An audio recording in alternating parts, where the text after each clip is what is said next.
प्रभु की स्तुति हो। ईश्वर के पात्र सम्मान के पात्र हैं। क्या कुम्हार को मिट्टी पर अधिकार नहीं कि एक ही लोंदे में से एक बर्तन आदर के लिए और दूसरे को अनादर के लिए बनाए? रोमियो 9:22। जब हम मिट्टी से बर्तन बनाने वाले कुम्हार के बारे में सोचते हैं तो हमारे मन में उस ईश्वर का आभास होता है जिसने मनुष्य को धरती की धूल से बनाया। हमारे मुख्य श्लोक के ऊपर और नीचे दिए गए अंशों पर ध्यान देकर हम समझ सकते हैं कि यह हमारे ईश्वर को संदर्भित करता है। इसलिए यहाँ उल्लिखित सभी पात्र स्पष्ट रूप से यह दर्शाते हैं कि यह हम मनुष्य ही हैं, जिससे हम अपने ईश्वर के स्पष्ट कार्य को समझ सकते हैं और साथ ही हम में से प्रत्येक के जीवन में मौजूद उन अंतरों को भी समझ सकते हैं जो इसके योग्य हैं। कुम्हार एक ही मिट्टी से सम्मान और अपमान दोनों प्रकार के बर्तन बनाता है। यहाँ हम कुम्हार की शक्ति को समझ सकते हैं। लेकिन जब हमें यह बात स्पष्ट रूप से पता चलती है तो हमें पता चलता है कि ऐसा नहीं है। रोमियो की पुस्तक में लिखी आयतों पर ध्यान देने पर पता चलता है कि एसाव और याकूब दोनों एक ही संतान से उत्पन्न हुए थे, उसी गर्भ में इसहाक द्वारा। फिर भी उनके जीवन के अनुभव और उनका चरित्र एक दूसरे से भिन्न होते हैं। इसलिए उनके बीच के अंतर के अनुसार परमेश्वर ने याकूब से प्रेम किया और एसाव से घृणा की। जैसा कि हम पुराने नियम की पुस्तक यशायाह और यिर्मयाह के धर्म ग्रंथीय अंशों में देखते हैं, गर्भ में बनने से पहले ही हमारे परमेश्वर उन्हें जानते थे और उनकी अवस्था के अनुसार ही वे उनमें कार्य करते थे। ईश्वर के समक्ष न तो कोई अन्याय है और न ही वह किसी का पक्षपात करता है। इसलिए जो लोग ईश्वरीय अनुभवों के प्रति इच्छुक और रुचि रखते हैं, उन पर ईश्वर दया दिखाएगा। जो लोग ईश्वरीय बातों का विरोध करते हैं, परमेश्वर उन पर अपना कठोर रूप दिखाता है और उन्हें और भी कठोर बना देता है। इसलिए एक समूह सम्माननीय लोगों में परिवर्तित हो गया और दूसरा समूह अपमाननीय लोगों में परिवर्तित हो गया। ये पात्र जो सम्मान और अपमान दोनों के पात्र हैं, दया के पात्र और क्रोध के पात्र कहलाते हैं। जब हम यहाँ वर्णित दया के पात्रों के बारे में सीखते हैं तो हम समझ सकते हैं कि ये पात्र दया के पात्र कैसे बने। हमारे यीशु को भी हमारी ही तरह हर तरह से परीक्षा का सामना करना पड़ा, फिर भी उन्होंने कोई पाप नहीं किया। हम अपनी शारीरिक कमजोरी के कारण पापी बन जाते हैं क्योंकि वह हम पर दया करता है और हमें उसके पास जाना चाहिए। हमारे ईश्वर की दया से हमें अपने पापों की क्षमा द्वारा मुक्ति का ज्ञान प्राप्त होता है। ऐसा इसलिए है क्योंकि राजमार्ग के किनारे खड़े अंधे बार्टिमियस और पापी कर वसूलने वाले ने यीशु से प्रार्थना करते हुए कहा, हम पर दया करो। ईश्वर ने भक्त मूसा से कहा, ऐसे लोगों पर ईश्वर दया और करुणा दिखाएगा। वे वह लोग हैं जो ईश्वर के कार्य द्वारा सम्मान के पात्र या दया के पात्र बन जाते हैं। दूसरी ओर परमेश्वर अपना क्रोध प्रकट करने और अपनी शक्ति को प्रदर्शित करने के लिए कुछ ही लोगों को अपमान का पात्र और क्रोध का पात्र बनाता है। वे ऐसे लोग हैं जिन्हें ईश्वरीय अनुभवों में कोई रुचि नहीं है। वे ईश्वर से दूर हैं और पाप में जीवन व्यतीत करते हैं। वे अपने पापों की क्षमा के लिए ईश्वर से दया की भीख मांगने में रुचि नहीं रखते, बल्कि पाप में आनंद लेते हुए पापियों की तरह जीवन व्यतीत करते हैं। परमेश्वर ने अपना क्रोध प्रकट करने और अपनी शक्ति को प्रदर्शित करने के लिए उन्हें क्रोध के पात्र बना दिया। इसलिए ईश्वर ऐसे हृदयों को कठोर बना देता है। हर बार परमेश्वर ने फिरौन के हृदय को कठोर कर दिया, जिसके कारण वह परमेश्वर के विरुद्ध पाप करता रहा। फिरौन की जाति के अमोरी लोगों को परमेश्वर ने पाप के हवाले कर दिया। फिरौन और अमोरी लोगों को कठोर बनाकर, जब तक कि अमोरी लोगों का अधर्म चरम पर न पहुंच जाए, परमेश्वर ने क्रोध के इन पात्रों के जीवन में भी उन्हें कठोर बना दिया। उद्धार पाने से पहले जब हम अपने बीते समय के बारे में बात करते हैं तो हम दूसरों की तरह ही अपनी देह की वासनाओं में लिप्त होकर देह और मन की इच्छाओं को पूरा करते हुए जीवन व्यतीत करते थे। इस प्रकार हम क्रोध की संतान थे। ऐसे लोग अपने कठोर और पश्चातापहीन हृदय के कारण अपने लिए क्रोध का भंडार जमा करते हैं और परमेश्वर के क्रोध के दिन और उसके धार्मिक न्याय के प्रकटीकरण के समय दंड के भागी होंगे। यह सच है कि हमारे परमेश्वर ने उनके पापों के चरम पर पहुंचने तक उन्हें बहुत धैर्य से सहन किया। यद्यपि वे विनाश के योग्य थे, जिस प्रकार हमारे यीशु ने यहूदा विनाश के पुत्र को सहन किया, यद्यपि वह यीशु के साथ साथ चलता रहा, उसी प्रकार हमारे परमेश्वर ने उन्हें भी सहन किया।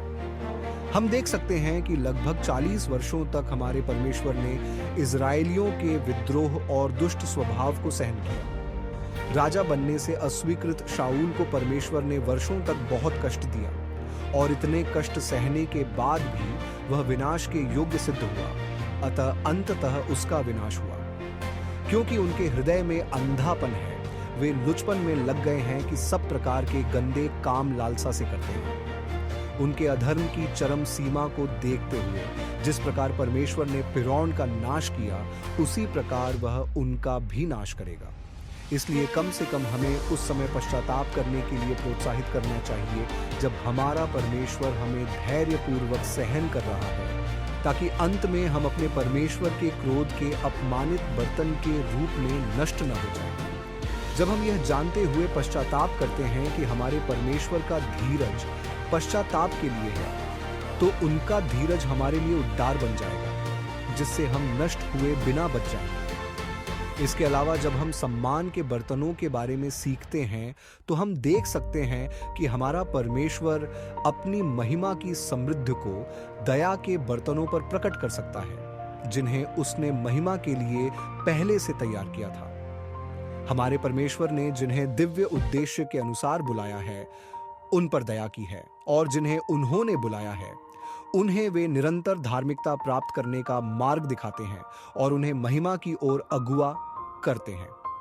उन्हें हमारे प्रभु यीशु मसीह की महिमा प्राप्त करने के लिए बुलाया गया है। जब मसीह, जो हमारा जीवन है, प्रकट होगा, तब तुम भी उसके साथ महिमा में प्रकट होगे। यीशु मसीह के प्रकट होने पर ही हम स्तुति, आदर और महिमा के बर्तन पाए जाएंगे। इसलिए उस दिन उन्हें यीशु के साथ आदर के बर्तन के रूप में देखा जाएगा। इसलिए आइए हम स्पष्ट रूप से समझें कि हमारे ईश्वर हमें सम्मान या आदर के पात्र कैसे बनाते हैं, या सम्मान या आदर के पात्र बनने के लिए हमें क्या करना चाहिए। विभिन्न उद्देश्यों के लिए और विभिन्न पदार्थों से बर्तन बनाए जाते हैं और एक बड़े घर में रखे जाते हैं, लेकिन इसे दो भागों में बांटा गया है। कुछ सम्मान के योग्य हैं और कुछ अपमान के योग्य। हम चाहे जिस भी समूह से संबंधित हों, जब हम कहते हैं कि इन चीजों से खुद को मुक्त करें, अपनी इस भावना से खुद की प्रशंसा करना कि हम सम्माननीय हैं, या इस बात से शिकायत करना कि हम बुरे हैं क्योंकि हमें ऐसे दुख नहीं है, तो हमें इन दो अनुभवों से खुद को मुक्त करना होगा। फिर भी मैं इस अवस्था में आता हूं। अब मैं जीवित न रहा, पर मसीह मुझ में जीवित है। आइए हम स्वयं को पवित्र करें ताकि हम मसीह के हो जाएं, या मसीह हम में निवास करें। यह बात नहीं है कि दूसरे हमें पवित्र करेंगे, बल्कि यह हम ही हैं जिन्हें अपनी प्रार्थनाओं के माध्यम से स्वयं को परखना होगा और स्वयं को पवित्र करना होगा। हम एक कुरिन्थियों के 11वें अध्याय में 3 तरीके देख सकते हैं जिनसे ये बातें हमारे जीवन में घटित हो सकती हैं। सबसे पहले हमें खुद का आत्मविश्लेषण करना होगा। आत्मिक जन सब कुछ जांचता है, परंतु वह आप किसी से जांचा नहीं जाता। दूसरे, उसे अपने शरीर को समझना होगा। क्या शरीर में प्रकट होने वाली उन अशुद्ध चीजों को देखना उचित है जो शारीरिक क्रियाओं के कारण होती हैं? और यदि हम आत्मा से देह की क्रियाओं को मारेंगे तो जीवित रहेंगे। तीसरी बात, हमें खुद का न्याय करना चाहिए। हमें अपनी गलतियों को छिपाकर खुद को सही ठहराने की कोशिश नहीं करनी। ऐसे लोगों पर ईश्वर की कृपा होगी और वे कृपा के पात्र, आदर के बर्तन बनेंगे। फिर जब हम सम्मान के पात्र पर ध्यान देते हैं तो हमें 3 बातें दिखाई देती हैं। जो स्वयं को शुद्ध करता है, उसे परमेश्वर से ये 3 अनुभव प्राप्त होते हैं, और जब वह इसे प्रकट करता है, तब यह स्पष्ट होता है कि वह सम्मान का पात्र है या नहीं। सर्वप्रथम पवित्र होना। हमारे यीशु ही हमें पवित्र करते हैं। यीशु ने पिता से पवित्र आत्मा प्राप्त किया और हमें प्रदान किया। पवित्र आत्मा के माध्यम से वह हमें पवित्र कर रहा है। इतना ही नहीं, परमेश्वर के वचन और प्रार्थना के माध्यम से हमारा जीवन पवित्र हो रहा है। दूसरे, वह स्वामी के उपयोग के लिए उपयुक्त है। जो लाभ कमाते हैं वे आपस में जुड़े रहते हैं। शेष बचे हुए सभी को अस्वीकार कर दिया जाता है, चाहे वह बर्तन हो या उपकरण, उसे फेंक दिया जाए। जो बर्तन उसके ज्ञान से आदर के लिए बनाए जाते हैं, हमारा परमेश्वर उन्हें उपयोगी उपकरण बनाएगा और उन्हें अपने हाथ और अपने तरकश में सुरक्षित रखेगा। इस प्रकार हमें परमेश्वर और मनुष्य दोनों के लिए बहुत लाभदायक होना चाहिए। तीसरा, हर अच्छे काम के लिए तैयार हो। हमें अपने ईश्वर द्वारा इस्तेमाल किया जाना चाहिए और अच्छे काम करने वाले बनना चाहिए। परमेश्वर ने जो कुछ भी बनाया था वह बहुत अच्छा था। यीशु ने भी सब कुछ अच्छा किया। इसलिए जब हम ईश्वर के हर अच्छे काम के लिए तैयार रहते हैं, तो हम जो कुछ भी करते हैं और जो कुछ भी प्रकट करते हैं वह भी अच्छा ही होगा। इतना ही नहीं, क्योंकि सभी शास्त्र लाभदायक हैं, हमें परमेश्वर के वचन द्वारा निर्देशित होना चाहिए और सभी अच्छे कामों के लिए पूरी तरह से तत्पर होना चाहिए। इसलिए आओ हम उसके विशिष्ट लोग बने और अच्छे कामों के लिए सरगर्म रखें। जब ये तीनों अनुभव हम में स्पष्ट रूप से प्रकट होते हैं, तब हम ईश्वर के आदर के बर्तन बन जाते हैं। इसलिए आइए हम स्वयं का आत्मनिरीक्षण करें और अपने जीवन को इस प्रकार व्यवस्थित करें कि हम अपने ईश्वर द्वारा सृजित आदर के बर्तन बन सकें।